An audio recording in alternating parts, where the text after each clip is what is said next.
Our last keynote address is one you're not going to want to miss. It's going to bring together, I think, some of the themes that have been running through our day-to-day. You know, we've talked about all sorts of challenges facing the food and agriculture industry as we strive for healthy food, healthy farms, and a healthy future. And to bring some of these big thoughts together, I'm delighted to say that we have a key figure from the European Commission. His address is going to think about leadership and transformation in the effort to deliver this healthier future. So please give a very warm welcome to the first Vice President of the European Commission, Commissioner for Better Regulation, Institutional Relations, the Rule of Law, my goodness, this is a long title, the Charter of Fundamental Rights, all of that in his job title, but you know him best as Commissioner Frans Timmermans, so give him a very warm welcome. Good afternoon. Good afternoon. I was just sitting next door listening to the panel, and it's fascinating, and I just want to add a few thoughts to what was said. Slightly more broadly, since you've heard the more specific remarks about the CAP by Phil Hogan, my excellent colleague. I have been challenged by so many things in the last couple of years pertaining to sustainability. It has been quite a challenge to help our societies understand what the daunting challenges are we face. We're at the beginning of the fourth industrial revolution, and this industrial revolution will affect every single human being on Earth. There's not one human being that will be unaffected by this. And it will cause quite a lot of turmoil. Things will change. The way we produce, the way we live, the way we relate to other nations and other continents, the way we relate within societies to each other, the way we relate between urban areas and rural areas. All these things are going to be challenged and changed. And I would like you to see the need to change the CAP in that context. We have a choice. We can sort of, keep everything as it is, as much as possible, as long as possible, so that we can slow down the pace of change a little bit. But at the end of the day, change will come anyway. Or we can embrace the idea of change and make sure that that change actually delivers the results we want in a way that is in line with the European values, with the values European citizens share. And I believe if you look at what's happening, if you look at what's happening to our biodiversity, which is extremely alarming, if you look at what is happening in desertification in parts of Europe, extremely alarming, if you look at the shortages we will be having in terms of elements you need to have a sustainable agricultural production, that's very alarming. But at the same time, we do have the instruments to manage that, to change that, to make sure we transform the way we live and produce in a way that is consistent with the values we want to share. I've had the incredible experience in the last couple of years of what is really a sea change in another area. Let me talk about this for 1 minute. Plastics. When I started off 3 years ago talking about plastics, this was not a subject people got very excited about, except for the people who were really interested in the issue. And it took a few events only to change that. And I think we have people like David Attenborough, Sky, the media conglomerate, to thank for that, just bringing this to the attention. Blue Planet has done more for awareness that taking plastics out of our environment is important than any policy we have developed. But then we have to react with policy. If the public is ready for this, we as policymakers need to be able to react to that. So first you galvanize the support for that, then you react with policies, and then you also incorporate that in educational systems and explaining what you do, etc., etc. And I would maintain that we are almost there in terms of what we need to do in our agricultural sector in Europe. If you look at the need to feed the world's population with high-quality foods under the constraints I mentioned before of our environment and of the lack of natural resources. If you look at what people will ask in terms of higher quality of foodstuffs, different sorts of foodstuffs in the future, I think we can adapt to that. And I would like our CAP to be one of the driving forces to help us move into that direction. I do believe there is understanding in the public, as soon as they see it, that for the quality they want, they probably will have to pay a slightly higher price than they're paying today. I do believe there is understanding that we don't share the same values with other people in the world, that we don't want chloride chicken in the European market, that we have a reluctance to look at GMOs, that we do want us to move away from pesticides that might harm our biodiversity. This is something that is linked to the fundamental values that are shared by many, many millions of Europeans. And I do believe our policy should be a response to that. Now, what I see in our society is that we're pigeonholing. Where if I look at the recent elections in my country, local elections in other countries, my country's in the Netherlands, by the way, you see that people are looking, to put it bluntly, for a home, for a tribe where they belong. And people talk to each other if they agree. And we like to talk to other people with whom we agree. We're slowly losing, or quickly losing, the art of disagreeing well. So we don't want to see people who have different views. And likewise, I see a tension between urban areas and rural areas, as though these were two completely different worlds, with different requirements, different people, different ideas. And what has worked well in the other area I mentioned, fighting plastics, having transformation in that part of industry, is the realization that you need each other in this. I think there is no sustainable future for our rural areas if they are not in harmony and in sync with our urban areas. I think there is no sustainable future for our urban areas growing so quickly if they are not in sync with rural areas. And there is a shared responsibility. The shared responsibility which can be translated in policy, in money, in other issues. And I do believe that if we rediscover in our society that our destinies are linked and that we have a co-responsibility for that destiny, we can also change the CAP in the direction that it needs to be changed. I say this against the background of global challenges, of different views on agriculture in different parts of the world, of also increasing doubts about trade and free trade. I see this idea that there would be protection in protectionism. Well, there is no protection in protectionism. But there is isolation in isolationism. And I do believe that fighting protectionism can only be done if we can convince our electorates, the people who give us the mandate we have, that there is such a thing as fair trade, that there is such a thing as fair trade based on the values we share, that there is no need to give up on the quality requirements you have and still have fair trade, that you can have agreements on social protection and environmental protection in fair trade agreements. This is the way the world is moving forward today. And let me just dwell on this for one moment. The future of the CAP. I was listening very carefully to the debate. And I want to reiterate, change is coming, whether we like it or not. So the choice we are placed before is, are we going to try and embrace the change and mold it and shape it in the way that serves the values we share as Europeans? Or are we going to just wait for that change, like in the famous poem, Waiting for the Barbarians, that at the end of the day didn't show up?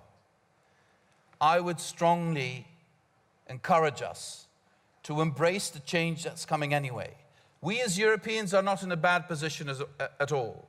If you look at income distribution, we're doing better than other parts of the world. If you look at the infrastructure we have at all levels, we're doing better than other parts of the world. If you look at the way we can organize governance, we're doing better than other parts of the world. And I do want to stress that governance will have to be organized at a continental level. if we look for diversity in the CAP, it's to account for differences between member states. It's not to renationalize an agricultural policy that will not be stronger if it is renationalized, if you look at the global competition and if you look at the global challenges we are faced with. In that context, if you believe in a strong, united European approach, if you see the strength that gives us in negotiation with our international trade partners, if you see that this gives us also the scale to develop new crops, to invest in R&D, to also invest into robotics, which will be a decisive factor in the way we produce in the future anyway. If you see that we can face the environmental challenges better if we use the scale of Europe to find new ways of controlling pests, to find new ways of fighting desertification, to use the energy transition also as a huge means of lowering costs in the production of agriculture. If we can do all these things, then I believe we will be in a better place 10 or 15 years down the road, and the CAP should be in support of that. The global framework we should use, and let me end on that, in my view, are the SDGs, the Sustainable Development Goals. They give us a global framework within which we can work. And if we use that global framework, also at a European level, we can sort of map the road ahead to 2030 and see which steps need to be taken to make sure that we have a vibrant agriculture in Europe and that we strike the right balance, which we need to strike, between our urban worlds and our rural worlds. Europe will only be a sustainable society if we find that balance. The urban society cannot win at the expense of the rural society. The rural society needs strong cities as a support, as the area where we find new solutions, as the area where we find also new forms of bringing our society forward. So all in all, I'm optimistic about our future. Yes, the challenges are huge. Yes, there will be disruption. Yes, some people will win, other people will struggle to hang on. But if we organize ourselves at the right level, which is the continental level, I'm very confident we can face those challenges and create an agriculture that is good for people who work there, as well as for the consumers, as well as for our natural environment, which needs careful attention from now on. Thank you very much for your attention. Thank you. Great.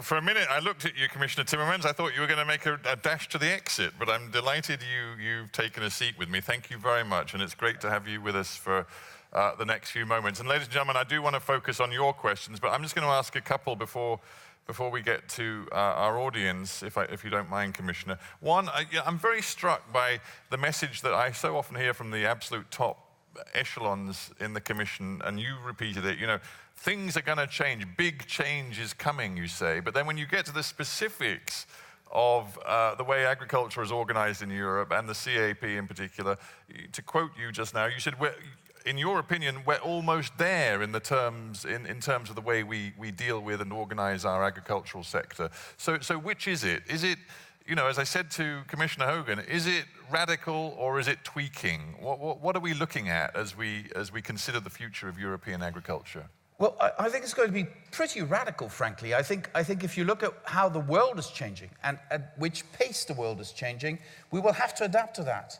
And this affects the whole of our economy, not just the agricultural sector, but also the agricultural sector. And when I'm careful in formulating this, I know this because in my position, in the position of the European Commission, we can only move forward if we can convince 28 member states, perhaps soon 27, to move in the same direction. And they don't have the same interests. They don't have the same position in agriculture and other areas. But we can only move forward as Europeans if we get them all to join that movement. I mean, it's good to be a revolutionary in theory, but in this European Union, it's evolution. It's been evolution from the start.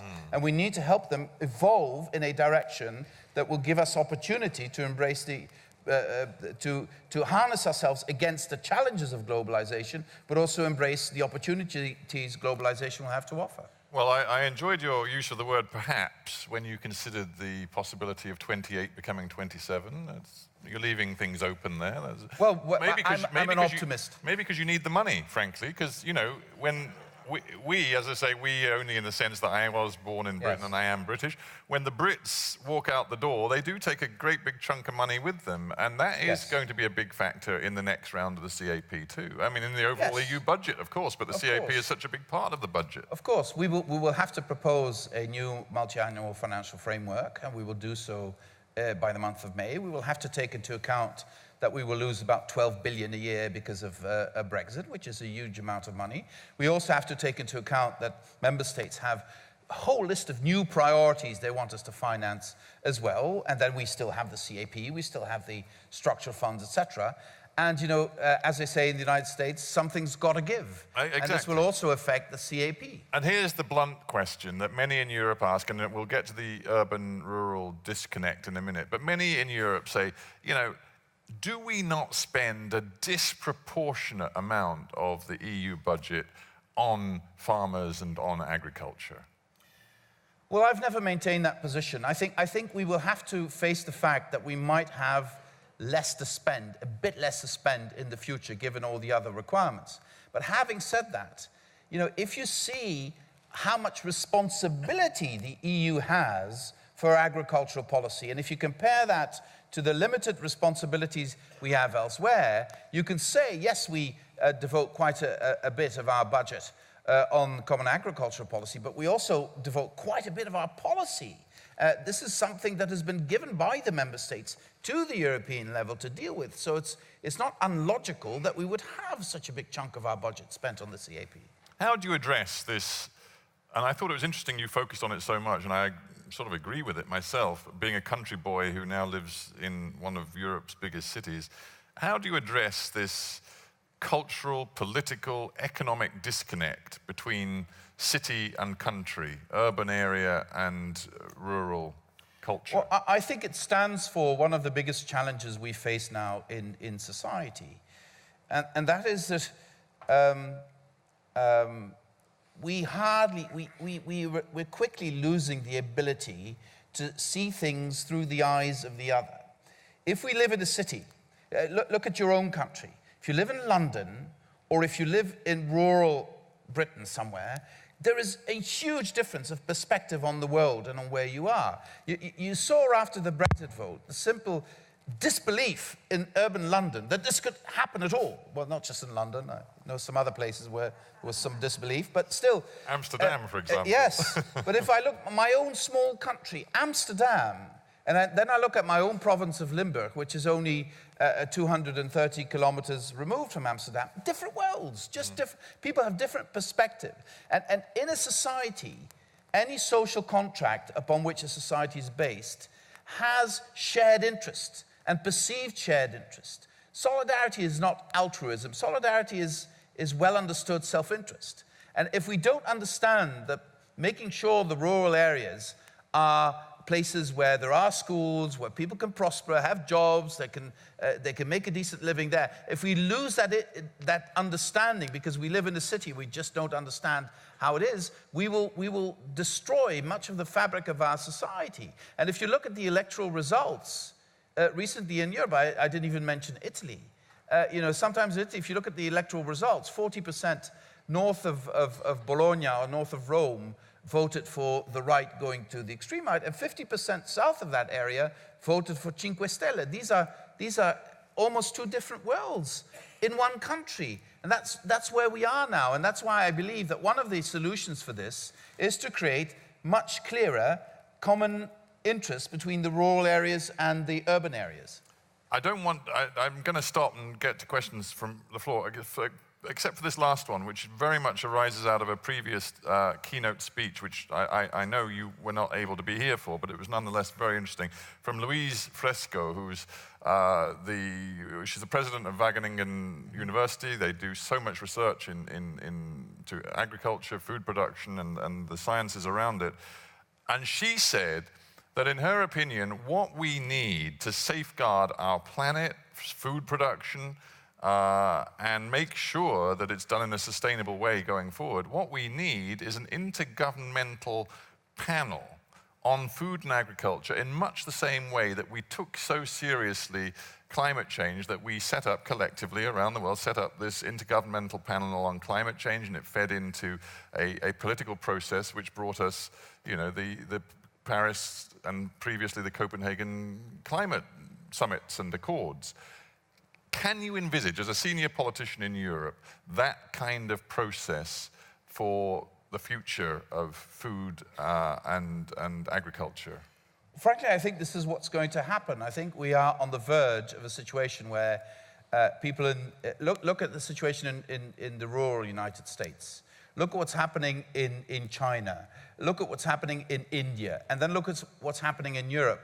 The food crisis and striking a balance between the need to feed the people but also to have a sustainable environment, that is going to be a challenge to all big continents in the world. And like we did on climate change, it is without any doubt that sooner or later, and I hope sooner, all these major players will have to come together and look how we find solutions for this. And I think Louise Fresco is absolutely right if she says that at some point we will have to have the same approach to this as we've had on climate change, as we are now also getting on the need to transform into a circular economy, which is also becoming a global issue. I mean, I pointed out to her that in the age of Trump, Putin and Xi Jinping, I wasn't sure that that sort of multilateral approach to a planetary global problem was really in vogue right now. Well, we have some setbacks. And sometimes, you know, and it is not by accident that support for isolationism and protectionism is strong in rural areas. Whereas anybody can explain to you, anybody in this hall will understand that protectionism is not in the interest of rural areas anywhere, and still people there vote against their own interest because they don't believe the system is delivering for them anymore. And so they'd rather break the system, believe someone who has a complete alternative, than reform the system. And to just, you know, you cannot fight Trumpism with a form of anti-Trumpism. That doesn't work. You have to have a story that tells something constructive about how we can come out of this situation, how we can incorporate the interest of people in rural areas into how we organize our society and economy. And I just want to maintain this one point. Protectionism will not get us there. It will make the problems bigger. If there's anything we should have learned out of the 1930s, this is the one lesson that I hope we didn't forget. Right. I'm going to open it up now to audience questions. We've only got time for a couple because I've been too wordy myself. But we've got eager questioners there. So, ma'am, let's get the microphone to you, if you just pass it along. But they've got to be quick because we're out of time. It's very quick. Thank you very much. Harriet Bradley from BirdLife Europe. I've just got a question on the budget because all the talk about kind of limited resources, surely the obvious place to start would be the bulk of subsidies which are actually going to, as was mentioned earlier, 80% of the subsidies going to the 20% of recipients. Of landowners, yeah. And also, as we know, subsidies still going to polluters in the form of direct payments because they're not targeted to environmental standards or sustainability criteria. So surely that's the most obvious place to start. Thanks. Well, you know, you've put, not you personally, but that question has already been put to Phil Hogan earlier. And as Phil Hogan has said, I can't share where we're going with this until we have a decision of the College of Commissioners on that. And Phil is doing a lot of hard work on that. In April, we will clarify some of that. You will see some of it also in the framework of the MFF, the Multi-Annual Financial Framework discussion in May. But your message is well understood. That's the only thing I can say to you today. Right. Oh, wow, you're quick. Yeah, go on. Quite unrelated that we happen to be sitting next to each other. Stephen, can I follow up your question following the remarks of Louise Fresco to Frans Timmermans, which was that Europe should start with this initiative on and do a European panel on food and agriculture as a way of leading the road on this. What's his reactions to that? Is there a mechanism that you could envisage to push that agenda forward in that way? Well, I think during the mandate of this commission, we've started a debate on the energy union. We've really changed things in terms of the circular economy. We've come out with our plastic strategy. We're working on these elements, and I would very much encourage the next Commission to make this one of its, to spearhead this issue, because I believe it's only a matter of time that the world will wake up to the necessity to get organized on this. And this is regardless of all these protectionist trends. Do I believe Europe needs to lead on that? Yes, because I also believe it will take some time for the United States to come out of this pipe dream of protectionism as a solution to their problems. All right, we're in the red zone for time, so we're just going to have one from the back. You, sir. Mindaugas Maciulevičius, I'm from European Economic and Social Committee. Thank you very much for this forum. And I would like to ask now, we already discussed that it's not only agriculture, it's also food. And the consumer prices. And can the consumer, or will the consumer, will be able to afford this high-quality food in the future, knowing that our CAP could have a challenge with a budget, and then we'll have more and more investment needed, so there will be a pressure to increase prices. Yeah. Will we satisfy the consumer at the 500 million? There seems to be an assumption that the European consumer is ready to pay a higher price for food. There is no such thing as the European consumer. We have, if you look at income distribution in Europe, we've got quite a challenge, and it is people with higher income who seem to be relatively earlier in terms of their adaptation to paying more for sustainable food products. So we will have to do two things. We will have to convince more and more people that it is in the interest of their health and the health of their children that they make more sustainable choices in terms of their food. But we will also have to help those who are in sustainable food production to be able to compete by helping them with the science, with the organization, with the infrastructure, etc. And at some point, but this is not our competence, but this is something member states will have to start thinking about. At some point, you will have to ask the question, do we not support healthier food products and tax food products that are manifestly unhealthy and not good for you? But this is not the European Commission proposing this. This is something I would say as a politician, if I were active at a national level, if we talk about greening our tax systems, I would say that part of greening our tax systems is also looking at health issues, not just at environmental issues. That is a huge topic and one I'd love to debate, but sadly, as we're in the red zone and we've got a signal saying time is up with a very big exclamation mark, I fear it's not one we can explore today. Ladies and gentlemen, I've so enjoyed being your sort of guide and moderator through the afternoon. We've had some fantastic panels. We've ended it with a wonderful speaker, so please give a very warm hand to Commissioner Frans Timmermans. Thank you, Frans. Thanks a lot.